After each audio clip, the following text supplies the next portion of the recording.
it's Jessii Vee. So today I'm going to be discussing a few really eerie missing persons cases with you. These cases aren't like super long, so I can probably discuss a few of them. And for some reason, I have this fascination with missing persons cases that are mainly unsolved and cases that have like a paranormal twist to them. So things that people can say, I don't know, was it something paranormal or was it something that had a rational explanation? I like cases that really make you think, and it's weird because most of the paranormal cases that I can find always occur in national parks. I don't know what it is about national parks and large forests, but it always seems to have huge mysteries to them, and kids always go missing there. And it's so sad that so many kids have not been found in these national parks. And you gotta remember, even though a lot of these cases that I'm talking about occurred years ago, like 50s, 60s, 70s, they were still real people, they were still real kids, so I have to be as respectful as possible while talking about this, but at the same time I still love reading your opinions. So after you hear me read out these stories, definitely comment down below what you think. Do you think it could be something paranormal, or do you think there's a rational explanation and it was just a really tragic case? Most often than not, I do go to this side of things because as much as I do believe in the paranormal, I also know that it's really easy for kids to go missing in such a large park. You know what I mean? It's not like it's a hard thing to do, unfortunately. So yeah, that's basically what my video is about. I know it's a more serious topic, but I'm just so fascinated by this stuff, and I know you guys were requesting another one of these videos after I did the one about Alfred, so I hope you do enjoy this. I'm gonna try and explain all these cases the best that I can. We're gonna start off with a very disturbing and what people say is a very paranormal case, which is one of John Doe. It says, perhaps the most baffling of all the strange disappearances in national parks is the disappearance of a young boy known as John Doe. Now what's frustrating is it doesn't say which year this occurred. I really wish it did, but regardless, we're gonna get into this story. 3-year-old John Doe was last seen near a fly fishing river. Oh my gosh, he was so young. And then he promptly vanished for 5 hours. So this is actually a case that was solved, and I think this is the only one I'm going to discuss today that was solved, unfortunately. So he was missing for 5 hours, so people were frantically looking for him during this time period. A search party found him dazed but unharmed and in the middle of a grove of trees. John Doe had a really strange story to tell, so I'm going to explain this to you guys, and you have to imagine being the police officers interviewing him and listening to the strange story he has to tell. I feel like if I was one of the people in the room, I would probably just be flabbergasted and terrified at the same time. When investigators asked the boy what happened while he vanished, he said that he followed a woman who looked like his grandmother to a mountain. Ugh, I just got total chills. That's so gross. He then found himself in a room that had a bunch of motionless robots and weapons lying all over a dusty floor. What? The boy then claimed that he noticed a strange glow coming from the strange old woman's head. And then, the most puzzling of all, she asked him to go to the washroom on a piece of paper that she had. And the boy claimed that when he refused to do so, the old woman got very agitated and aggressive. The woman said that the boy was from outer space and that he was planted in his mother's womb. She then told him to go and wait in the trees until he was found. No one has any idea where the boy was when he disappeared. It'd be easy to say that the disappearance of John Doe was just a child's overactive imagination. However, there is something very bizarre about this disappearance case that gives John Doe such an insane story. So I was reading a lot of comments on this story, and so many people kept saying aliens. And honestly guys, I really do believe in aliens. I do believe there's just life beyond Earth. I mean, space in the universe is humongous, so how can there not be? You know what I mean? So this is just really eerie to me. So I want to know down below, do you think this was just a child's imagination? Maybe he just got lost and just like came up with this story. I mean, he was only 3 years old, and I know that people that young do have a very overactive imagination. Or do you think that what he says was actually true and that he was being led somewhere either by something really paranormal or by aliens? So let me know down below what you think, but that's really creepy. Like the whole time I read that story, I had like chills and I felt gross. Like someone who looked like his grandmother led him away. Ugh,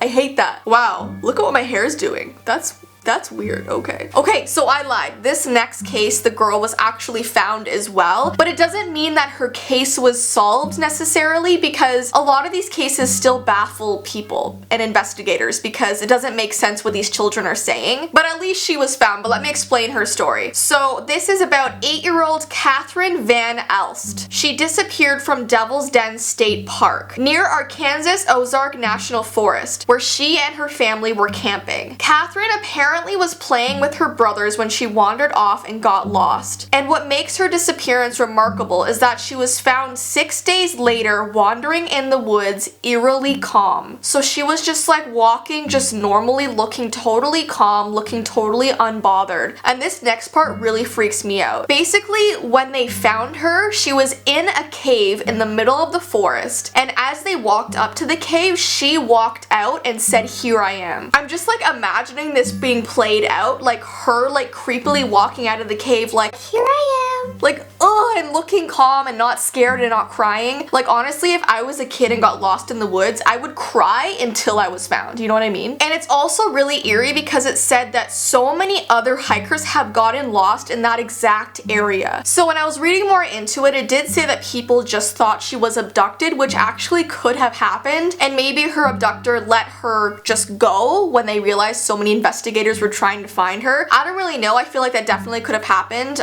What do you guys think? Comment down below. Alright, so this next case is the last one we're going to talk about, and this one unfortunately was unsolved, and he also wasn't found. So this one is about Dennis Martin, and this one happened in 1969. And it says he disappeared in North Carolina's Great Smoky Mountains National Park. See, it's always national parks. I feel like now when I go to a national park, I'm gonna be so freaked out. Okay, it says Dennis Martin was on a camping trip near the Tennessee-North Carolina state line with his family. It was in the summer of 1969. It was an annual Father's Day tradition. All of the men in the Martin family headed to Smoky Mountain National Park to camp and hike. Dennis and his brothers had planned a prank on the adults. They were each going to jump out on different sides of the campsite to scare them. It's a pretty typical prank that should have ended with some startled shouts and a lot of laughter. But the laughter ended quickly when they realized that Dennis was missing. So basically every other kid had jumped out except for Dennis, which was so bizarre because they all hid basically around the adults. They didn't go very, very far. So when only a few of the kids jumped out, it was like, okay, well, where's Dennis? He was just hiding. It says family, park rangers, and other hikers spread out to search for Dennis almost immediately, but he was nowhere to be found. That evening there was very heavy rainfall, which is bad news when you're trying to track a missing boy. The search for Martin became the largest in National Park Service history. One of the people searching was Park Ranger Dwight McCarter, who had successfully tracked down hundreds of missing people, including young children, so he was baffled when he wasn't able to find Dennis, because every other one of his searches had been successful. They could not find even one trace of his tracks. Dennis seemed to have disappeared completely, leaving no trace at all. His disappearance is still a mystery, and this next part is really freaky. There was another family who was camping very near the Martin family when this happened, and what's really freaky is that this family, their name was the Key family, and it says they allegedly heard a little boy scream and then saw a bear-like man with something slung over his shoulder that looks like he could be carrying a small child. But we'll never know whether this was related to the Martins' disappearance. So that is so eerie. The fact that there was a family camped so close by and they saw this like really hairy man-like bear creature with a child slung over its shoulder, and the child was screaming. And then when I'm reading these comments, people who have camped in the same area have seen this bear-like person there as well. So that is so creepy. I just don't even know what to think of that. Definitely comment down below for this one what you guys think as well. And yeah, if you want me to continue making these missing persons cases, definitely let me know. Do you like me talking about ones that have like a paranormal aspect to it, or do you want me to go to more like regular or typical sort of cases? Let me know what you want to see. But yeah, it just goes to show you that be very careful when you're out in national parks or just out in areas that are dangerous or easy to go missing in. Definitely always stay with people, have someone hiking with you. I would never go hiking alone. That's just a horrible thing waiting to happen. So always be safe, guys, okay? Whenever I read these stories, it just makes me so freaked out to do anything. And it also makes me worry about you guys, so please be safe. Anyways though, I love you so, so much, and I will see you in my next video. Bye!